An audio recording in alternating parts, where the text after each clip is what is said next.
We are driving to Marfa, Texas from Houston once again. Road to Super Bowl Sunday with Jeff Volpe, the president of ViewSonic out in LA, a big-time leader and sports guy, and actually a good football player himself. Most important, on with us today is Doug Hendrickson, one of the very best agents in the league, hands down, honestly, in sport in general. This guy is high-flying, high energy, very, very insightful, and very quick-witted. Don't go toe-to-toe with Doug Hendrickson for sure, because this guy's on his toes. Doug has had some amazing clients over the years. Doug, how many years have you been in that industry, and how many clients have you had?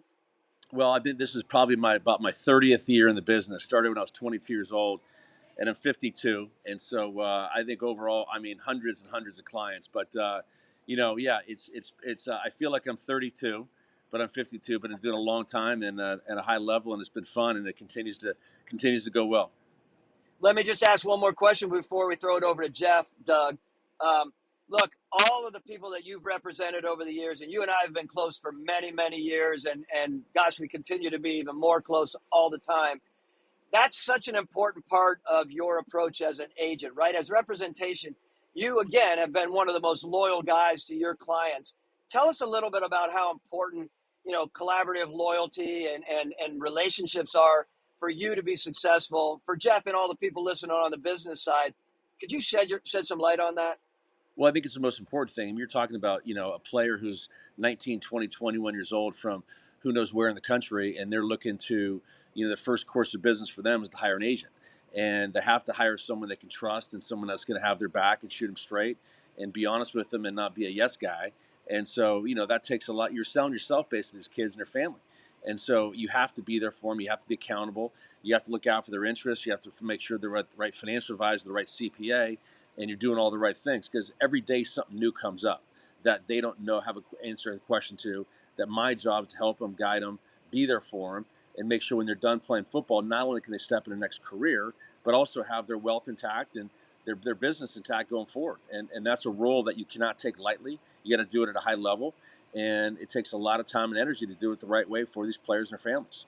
Hey, listen, Doug, that's it's a very intriguing piece for me to understand a little bit, is how, you as an agent, you're almost like a leader for a bunch of different people that are in your network, right? You have to morph a little bit about your persona to each individual and manage that sort of psychological behavior and that personality that you're representing. But I can imagine you do that very well in 30 years in the business. My question to you is, when you get into the Super Bowl week and you've got some clients that are in the show or wishing they were in the show, do you have any sort of special stories or challenges of stuff that's happened during that crazy week or the weeks following, frankly? No, I mean, I've been blessed to represent some iconic players in Super Bowls, from Justin Tuck, who should have won 2 MVPs when he beat the Patriots, and obviously Marshawn Lynch, beast mode. One unique story about Marshawn is that going back to the Super Bowl against this was in Arizona, the New England Super Bowl. Leading up to that, he wasn't talking to media, and so he wasn't talking to media for all through the rest of the season and the playoffs.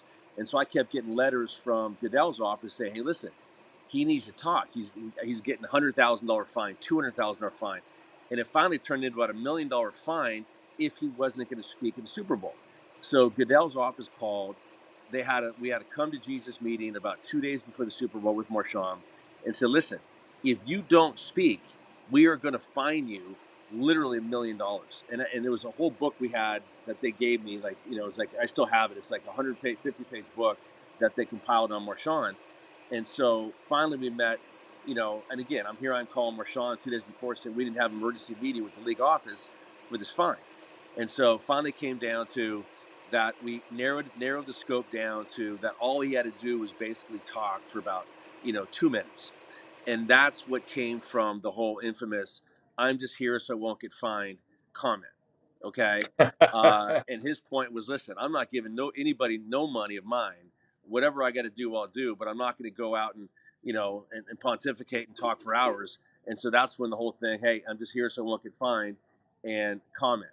So that was a really unique story, probably the most unique story I think anybody's been involved with the Super Bowl, something of that nature. And of course, as we know, he gets the game. Would have been MVP of the game, provided he got the ball at the last carry of the game instead of the pass, and they would have won the Super Bowl, and they did.